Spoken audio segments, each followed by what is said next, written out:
बलमा है दूर मेरा, संग में ले आना जब भी आना रे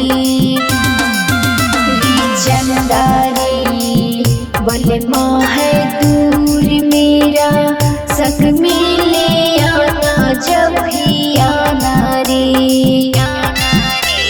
कहना इंतजार में बैठी है तेरे दुल्हन रे, करवा चौथ की बात है आना भूलना जाना रे चंदारी। बलमा है दूर मेरा, संग में ले आना जब भी आना रे। बलमा है दूर मेरा, संग में ले आना जब भी आना रे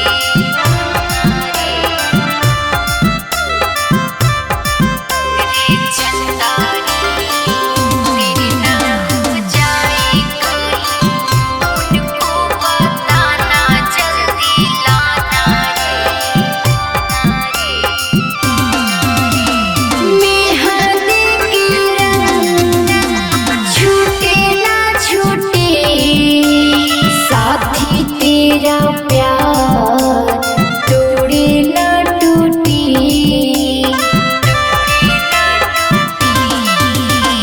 मेहंदी के रंग छूटे ना छूटे, साथी तेरा प्यार तोड़े ना टूटे रे चंदारी।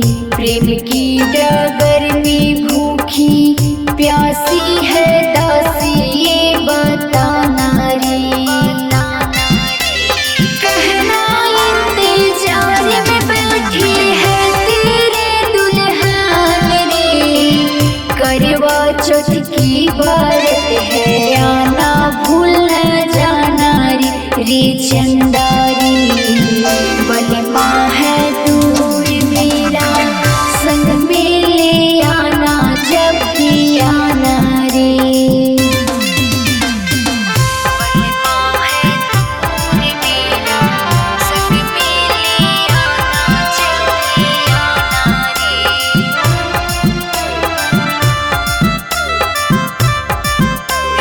चंदारी।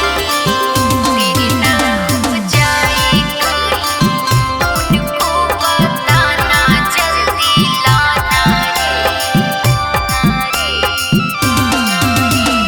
जी भर के तुझे देख लूं, सजन तेरा दर्द हंस के चूम लूं, हंस के चूम लूं। जी भर के तुझे देख लूं, सजन तेरा दर्द हंस के चूम लूं, चूम लूं रे चंदारी। तेरे ना हो जाए कहीं, उनको बताना जल्दी लाना रे, लाना रे।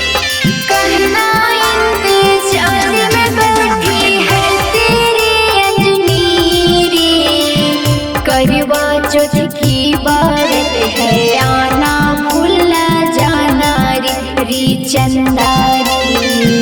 बलमा है दूर मेरा, संग में ले आना जब भी आना रे।